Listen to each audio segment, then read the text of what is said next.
Welcome to the Real Life Buyer podcast. In this podcast, you will hear interviews with business owners, entrepreneurs, thought leaders, authors, and technical specialists in their field. These professionals will hasten your development, accelerate your career, and broaden your business know-how. Now, introducing your host, Dave Barr, interviewing with a purchasing twist. Hello, and welcome to the Real Life Buyer. Have you considered trading as a sideline? Are you brave enough to go all in and attempt to make a healthy income whilst working on a laptop, enjoying a coffee? Perhaps the fear of losing your shirt and not having the time you would need to invest in such a venture have kicked your dreams into a dark corner for another day. Today, I have the pleasure of Lewis Crompton, CEO of Star Trading, who may just ignite your fire of curiosity to consider trading once more, but from a position of knowledge and with the safety net of an experienced teacher, consultant, and mentor by your side. Lewis and I are going to discuss the world of trading and his Star Trading method, which aims to make investors self-reliant and independent when investing and trading. What is more, with the right training, this can be done through just 30 minutes of trading per day. Interested? I think you should be. So listen on in, and hello, Lewis, and welcome to the podcast. Hello, David. Thanks very much for having me. I think that was an absolutely brilliant intro. I'm going to have to steal that off you. That was fantastic. Better than what I've written for myself, for sure. I do my best, but it doesn't always work that way, but there we go. So a little bit about you, Lewis. Perhaps you can begin by sharing kind of the key elements of your journey that took you into the world of trading and paint a picture of where in your career, should we say, you currently reside. Oh, that's a good question to end on. Yeah. So, I'm currently 33 and I've been trading now for over 9 years, which feels crazy. I'm coming up onto 10 this year. So I might do a 10-year anniversary party or something for myself, which would probably be taking myself to a restaurant, which is what I love to do. And I am also a property investor. So I've been investing in property now for just over 6 years. So initially, my investment journey started with trading. I took the profits I made from there and I used those to start investing in property. So that's kind of how it began for me. And now I've gone into other asset classes too, and business and all of that sort of stuff. But I feel like I've, in my 33 years, lived multiple lives. So before that, I trained as a therapist and as a counselor from the age of about 18, got burnt out from that because I was dealing with very intense cases, far too young, to be honest. And so then I finished university. I did an undergrad in sociology, did a master's degree then in theology. And with my fantastic education, I managed to get myself a job in retail after.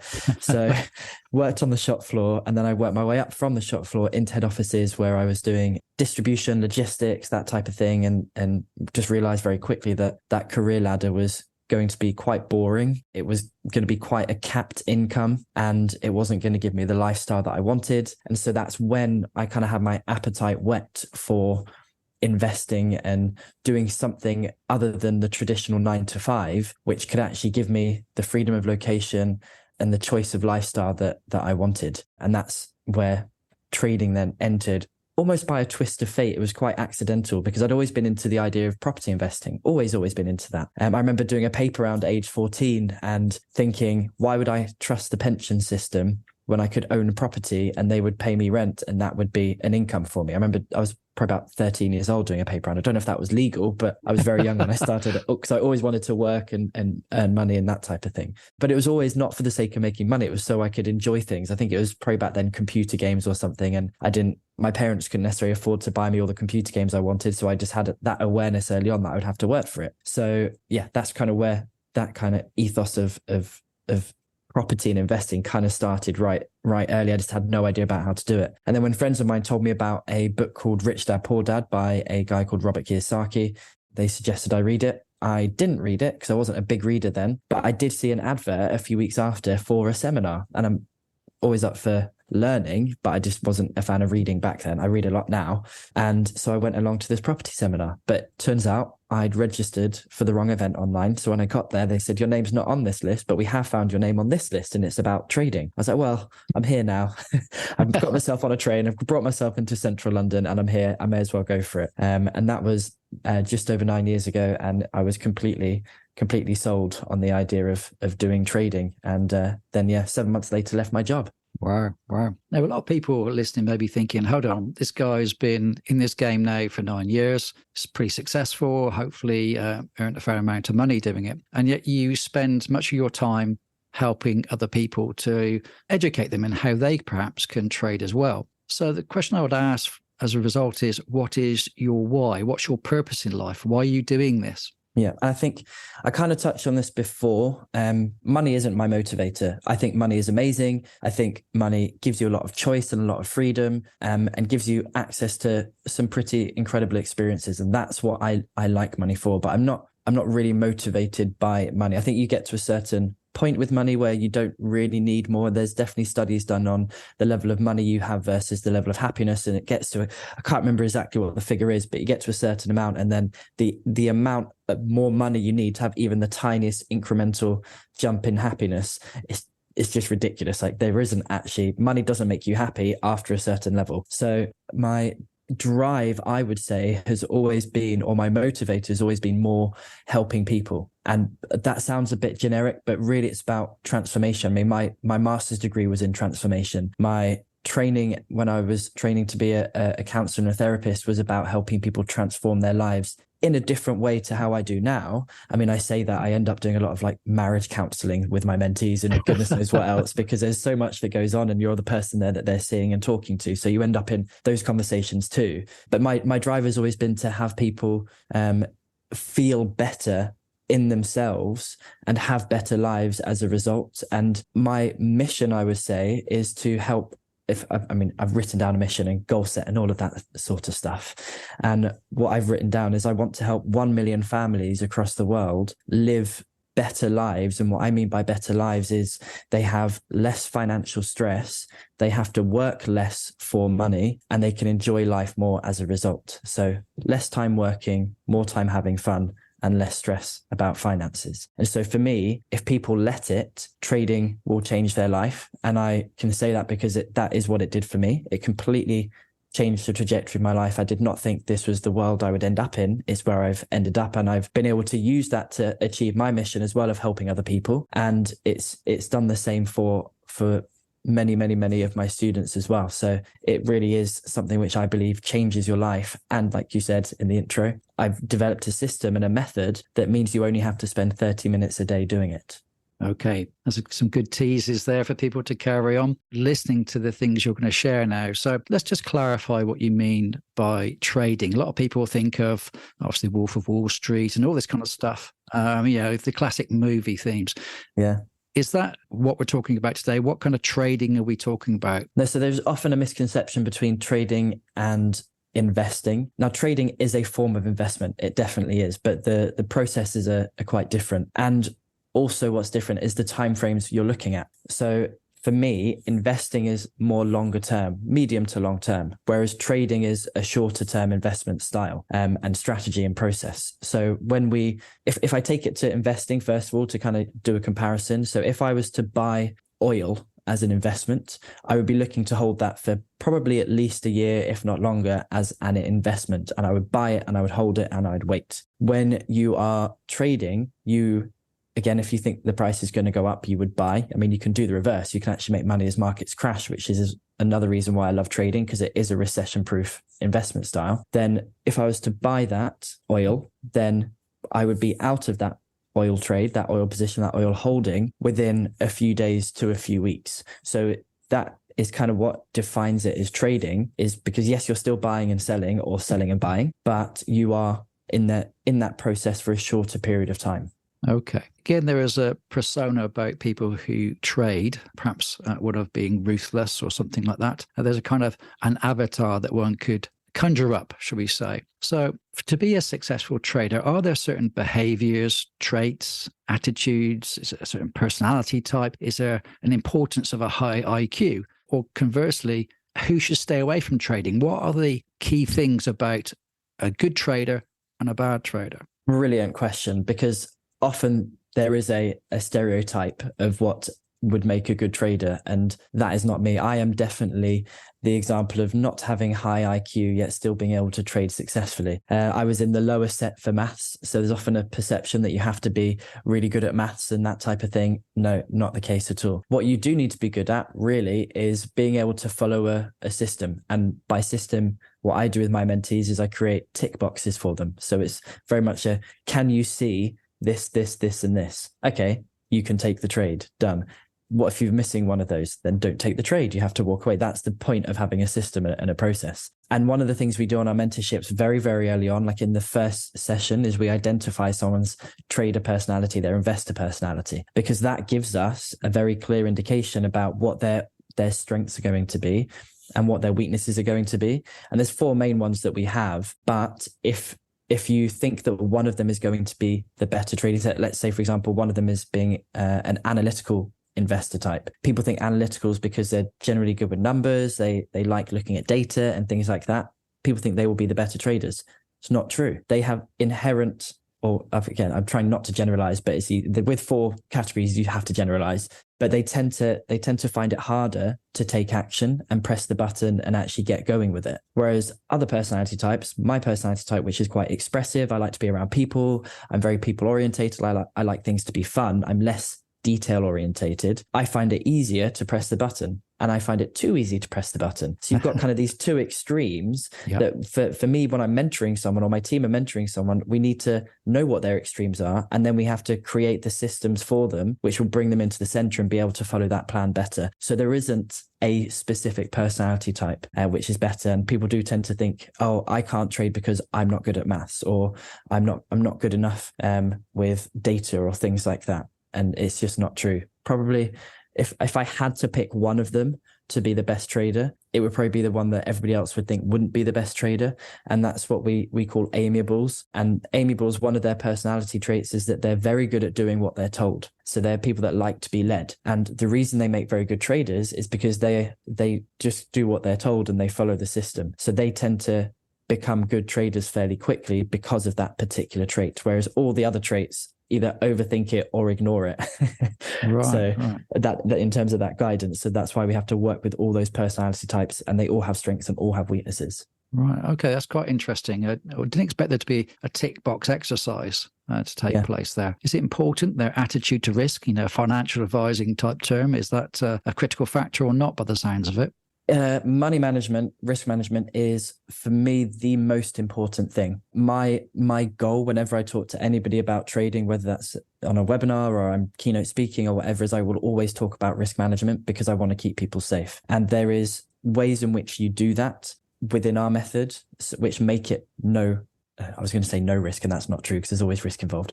Low risk, I should say. So so what our style of trading is low risk, high reward. And what I mean by that is, every single trade that you place, you would only risk 1% of your entire account balance. So you only have 1% risk. And then we have other systems in place, which mean that you categorically cannot lose more than that 1% on that trade. But then on the flip side, we have to balance the potential profit that we can make. And there was a massive, massive research study done by some of the largest brokers in the world. And they were looking at that figure of, 70% of retail traders lose money. Why is that? Because they're uneducated and they're not following correct risk management. And so this study showed that, first of all, people were winning more trades than they were losing.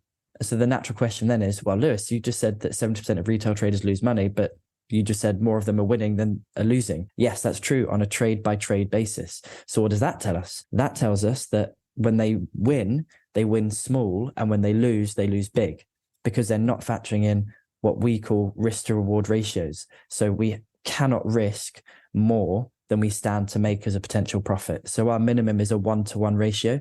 So if I'm risking £100, I should be making back at least a potential £100 as well. And that is the minimum. So it's not the goal, it's the minimum. So really we're looking for more than that. So we want to be maybe risking 100, but stand to make a potential profit of 300. And then we don't have to win 100% of our trades.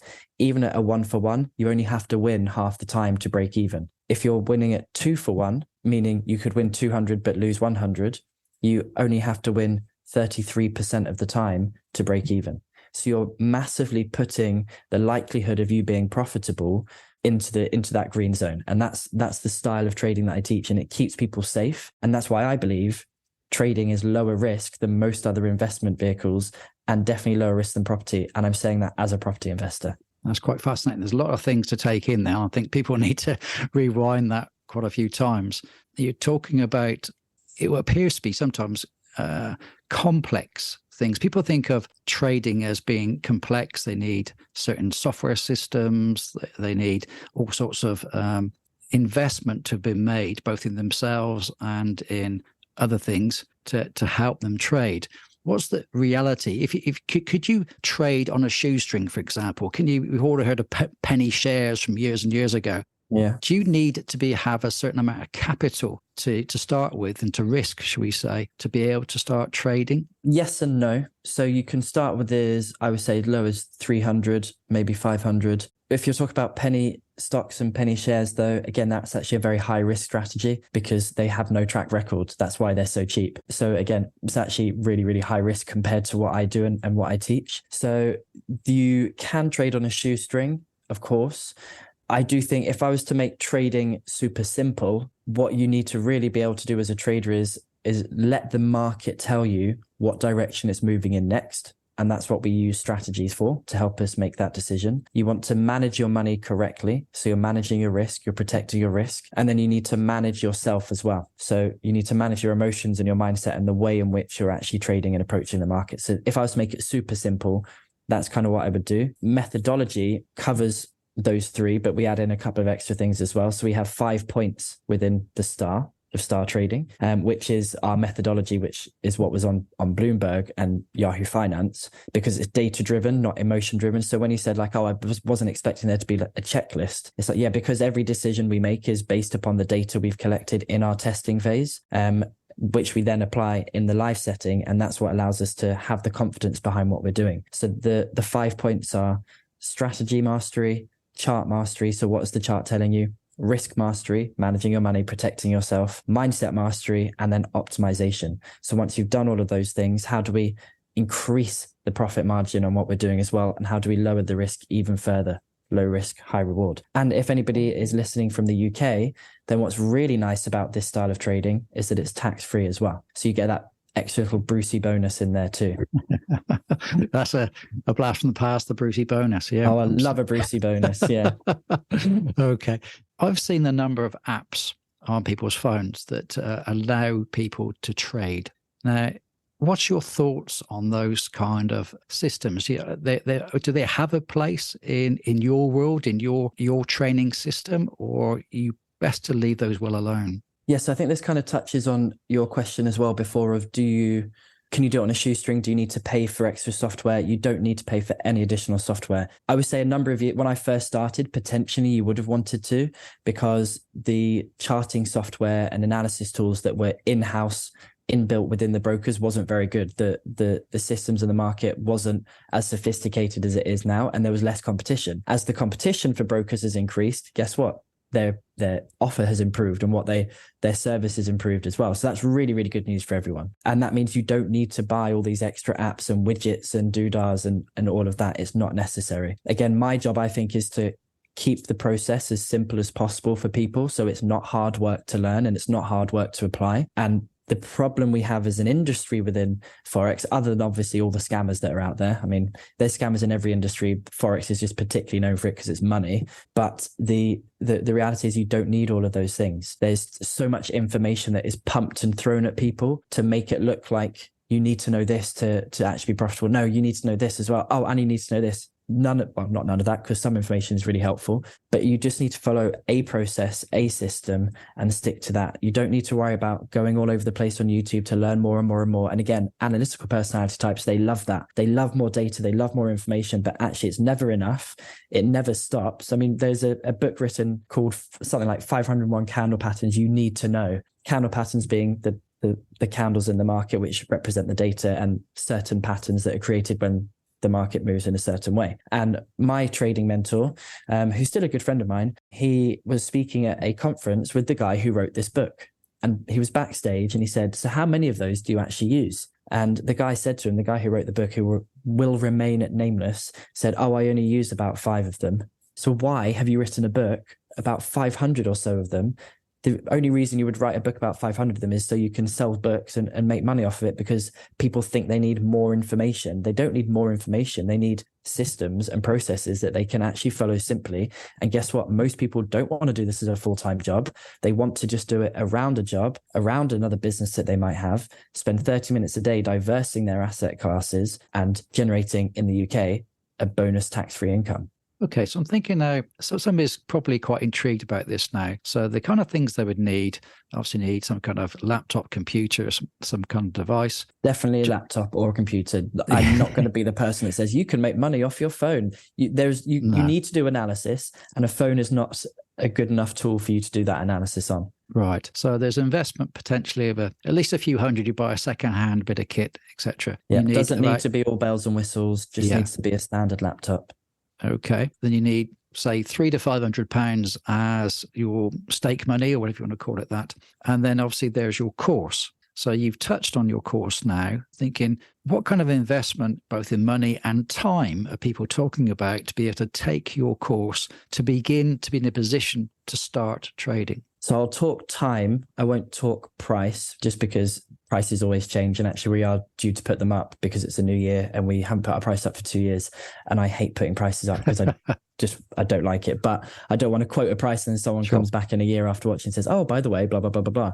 So in terms of time, but I will say, just to touch on price, because I'm not hiding things. There's a legitimate reason why I'm not saying it. And if people do want to know, they can get in contact with me. But we are not the cheapest out there. Like I always say that to people, we're not the cheapest, but as my dad has always told me, you buy cheap, you buy twice. And so if you want a fully supportive system that is tried and tested and that has been around for a good while now and produced people who are successful traders, and there's a whole community element around it, then we are probably the best at doing that I've seen out there. And that's an intentional drive that I've got to make sure we are the best at what we do. And so, yeah, that's why we're not the cheapest, because we put a lot into what we do, and a lot of support into our mentees, and we cap our mentorship so that we can provide that level of quality. In terms of time, then we have different we've got 2 mentorship options, and then we've got just a course. So our course is just our content, our strategies, all of our knowledge, but it isn't mentorship. So we're not walking you through it hand in hand. We're not showing you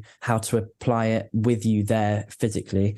I say physically, we do it all online, but with us looking at your screen, making sure you're drawing things correctly on your screen and doing that analysis properly, which is what the mentorship is for. And we have a 6-week option and we have a 6-month option. And there's a couple of differences between the two in terms of what you get access to. But the main difference really is the length of time you get access to the mentors for. I would say that if you're on the 6-week mentorship, that we would expect you by the end of that 6 weeks. This is all caveated with you following the process and doing the work, but that you should be trading one of our strategies live. We have 5 different strategies, one of our strategies live. And if you are not trading it live at that point, then we would expect that, well, we know that you will, again, if you've done the work, be about to go live with that strategy, or know exactly what you need to do in order to get live. And you'll know exactly what you need to do to start trading the other strategies live. But there's a process. You can't master them all in one go. We master one, then the next and the next. Otherwise, it's too overwhelming for your brain. Then on the 6-month mentorship, we say between 4 and 5 months time within that, we would expect you to be trading all of the strategies live and confidently. And then we spend whatever is left on your mentorship refining that and optimizing it and making sure it's as optimized as it can be, meaning it's as low risk as possible and as highly profitable as possible as well. Time committed on your learning journey. Mentorship sessions are generally once per week and are generally about an hour with a couple of exceptions. And then we would say if you can, in your learning phase, do an hour a day, that's probably best. And then once you're up and running trading, then it's just 30 minutes a day for your actual trading. Okay, so the commitment is, just thinking literally a few hours per week. Then if you did 7 hours per week and you had the 1 hour support, should we call it time, then it's something you could do with a full-time job, basically, and some spare time in the evening. Yeah, and this is what the majority of our community are. They are full-time property investors, business owners, professionals working wherever they work. We've got some full-time parents as well, and that is not easy to fit in anything around that because it's so sporadic for them often. So we have people who do shift work, and we have to figure out how to make this work around their shift patterns and things like that too. So we're very flexible with when and how we do things, and we have a lot of time options which fit for, I would say, 99% of people's schedules. And for that 1%, we do what we can to make it work, and we'll just do it at a different time that works for them. That's great. So you mentioned a community. So there is support from within that community, no doubt. I guess people are at different stages. And is it quite common for people to stay in that community for a long, long time? Do they ever leave? How many people we are talking about here? What do you mean by community? Yeah, so people do come, people do go. I would say the majority of people do stay. At the moment, we're close to about, I would say, 150 active members of the community. And we talk about trades we're looking at, markets we're seeing opportunities. People who are earlier in their process will ask questions in there. People who are further down in the process, they will answer those questions, which is really nice to see. And I'm quite intentional about not answering all the questions, because there's now we've been around for years now. There's such a depth of experience and depth of knowledge and breadth within the community. It's quite nice to let people who are still on their journey but further down the journey share what they know and prove to themselves that they know what they're talking about with people who are at the start of that journey. And people always say to me, "Oh, Lewis, I think we need to get a frequently asked questions section within the community page." And I just say no categorically, because the resource is the community. And because I'm very community driven and I want to create a community where everyone feels supported, everyone feels connected. If I do things like a frequently asked questions, guess what that does? It stops interaction within the community. So people don't have to interact as much, which actually breaks down that community. So although it looks on paper like a good idea, because, I can just easily go to this and I can find this question. First of all, it's rarely that easy when it comes to trading related questions. It's often quite personal. It's better to have the actual community there. And that community element takes pressure off of me. It takes Messiah complex out of the equation as well. When in the early days, people in our community would take the mick out of me and call me the trading messiah as a complete joke, because I would just always be there answering people's questions straight away. And as we've kind of evolved as a community, it's quite nice that we've got multiple people who act as coaches within that space, act as mentors within that space. And that is why we have quite a strong community, I think, because we are all wanting to see each other succeed. And there's no competition in trading. We could have thousands of people invested in the financial markets and it not be competition, just wanting to see everybody do well. Okay. And to be in this community, is this, people think of Facebook, groups and such like that. Is this what you mean by a community, or where is the community held? Yeah, so we have a open Facebook group, but that's not really the community. That is the Facebook community, but it's not the Star Trading community. Right. So the Star Trading community, you have to have at least been on our course or our mentorships to get access. And then we hold it on an app called Discord, which people may or may not be familiar with.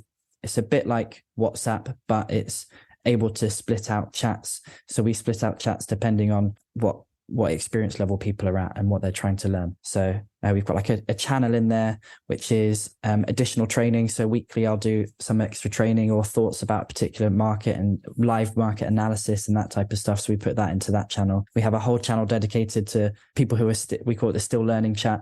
So people who are still learning or got questions, they put it in that chat so it doesn't get lost everywhere else. And it's very easy for people to find. Yeah. And we meet up socially as well. We do meet up socially, like in person. Oh, nice. So we do that at least 4 times a year. Yeah. So in Dubai, I've got some students. So I'm in Dubai at the moment to see them and see how they're doing and check in with them and have a bit of a social. Oh, that's great. It's always worth having a beer. You learn a lot more when you've had a beer or two. Oh, definitely. I 100% believe that. 100%. Okay. I'm thinking now of instances where we've had some pretty significant changes, shall we say, in our economy. Certainly the UK has been quite challenging. I guess the community can support each other when we see this terrible stuff going on. People are losing, have lost quite considerable amounts of money. I've been looking at my pension today, and it's scary how much the pensions have reduced. I guess that's the time when everybody's getting the jitters. They need that extra support. Have you seen an upsurge in people needing some support in the last few months? Yes, definitely. And I think beyond the financial support, there is such an emotional burden. I think I've noticed a lot of anxiety increasing including my own, because I worry about people probably more than I should do. And I look at the state of the global economy and the UK economy, obviously, because I live in the UK, and I'm worried for people, genuinely worried for people and about what's coming. And I think you have two options when that's going on. You can either, well, there's probably more than two options. So again, I'm oversimplifying here, but you can either, I suppose it's the natural human response of fight or flight.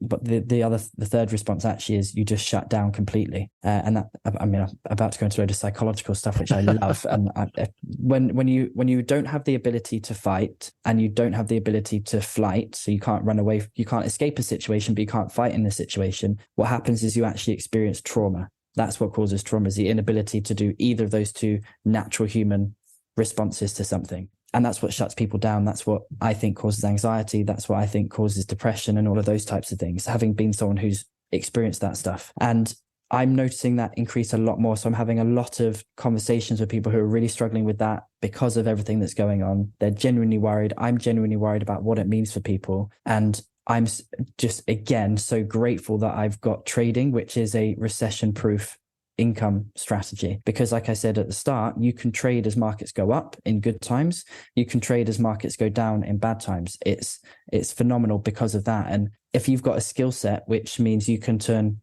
£5 into £10 into 15 into 20, and you've always got a skill set which makes money, then you're putting yourself in the position to have very, very strong financial peace and stability. And that's what I'm trying to bring to people.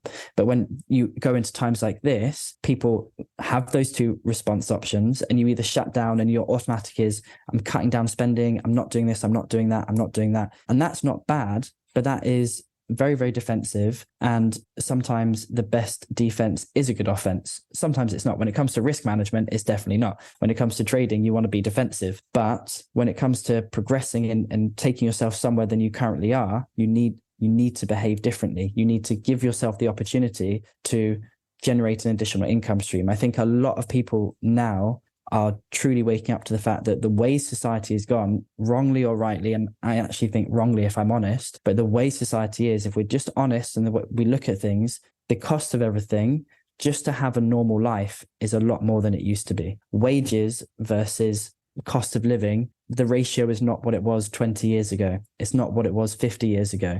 And I do get annoyed with people who say to my generation, the younger generation, you just need to stop spending money on Costa and whatever. Forget that. Forget all of that. If you just look at average income versus average house prices 50 years ago versus now, that is the problem.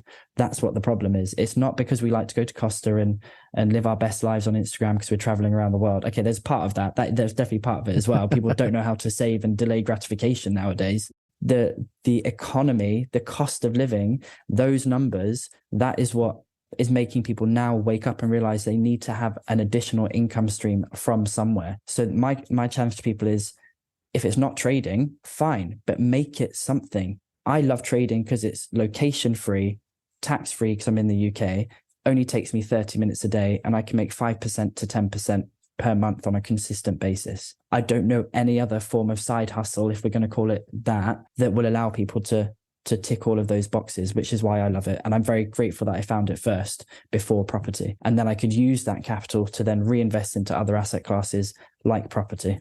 Great. So people, if they're interested in learning more about you, seeing about this course and so forth, what's the best places they should look into? I spend a lot of my life on Instagram. So you can find me on Instagram. I'm sure we'll put all the details in the show notes, but my name is Lewis_Crompton on Instagram. But please be careful to type my name correctly, because there is, unfortunately, the world I live in, there is scam artists who tried to copy me, who pretend to look like me and try to get money out of people. So don't fall foul to them, please. And my Facebook group, if you're on Facebook, or you can email me as well. And I've got a ebook actually that I'll give a link to, that people can download that ebook, which tells you kind of a bit more about my journey, my story, and also about how you can take the first steps in trading, and if trading will even be a good fit for you as well. So it kind of answers all of those questions just from a fairly simple read. Fantastic. Yes. And I will copy all that information into the show notes for you. So one final question then. If you were to be asked how many clients you'd have trained to date, what would the number be? And also, if you were going to share some of the best transformations that people have gone through, what would you express to people? Would there be one or two that really stand out to you? Yes. So there's probably, there's a few. So now I'm trying to wrap my brain for the one. So there's two which I think always come to mind when I do things like this, and probably not for the reasons people think, but there's one guy in our community called Dan. He doesn't mind me using his name because he was very happy for me to tell people about this, but he, for various reasons, got himself into quite a bit of debt with HMRC. So he was trading. He actually had tried trading before and couldn't make it work. And I was kind of his last ditch attempt. And he'd been watching me for years, and I hadn't launched a course at this point. So he literally was asking me to teach him, and I didn't have the time because I was focusing on other pursuits back then before I set up Star Trading. And then when I set up Star Trading, he jumped on, did mentorship with me.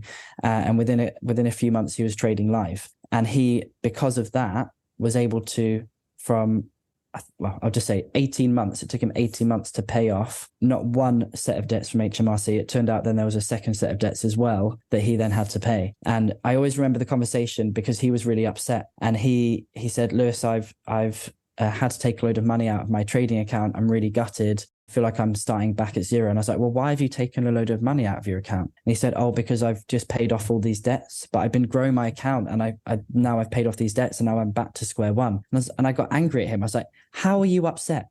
How are you upset about this? You've traded successfully, making profit every single month for the past 18 months to the point that you can pay off these many, many thousands of pounds worth of debts. You're now debt free, and you've got that stress off your plate, and you're upset about it.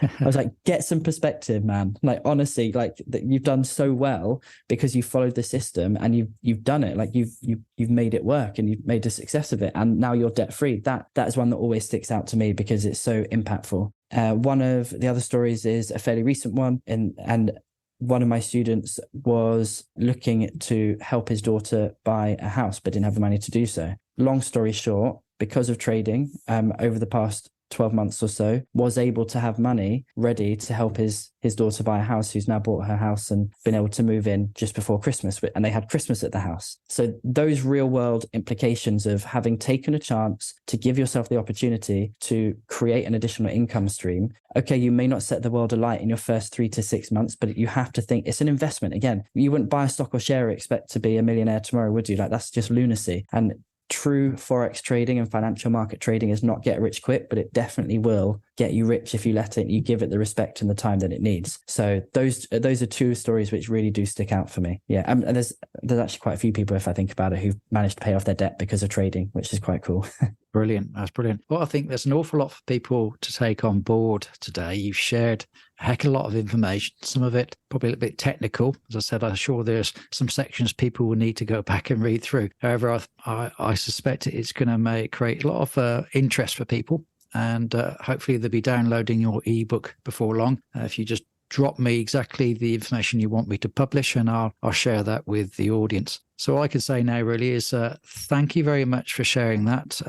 As I said, an awful lot to take on board, but I think it's going to be very useful for people, particularly, should we say, at this moment in time. So thanks very much. Thank you very much. Thanks for having me. Cheers. So there's another Real Life Buyer podcast. I do hope you enjoyed it and it's given you some ideas and inspiration for greater action and achievement. If you are a purchasing or a supply chain professional, business owner or director, come and join my Facebook group, the Purchasing and Supply Chain Community Hub, a safe place to engage with like-minded, friendly people.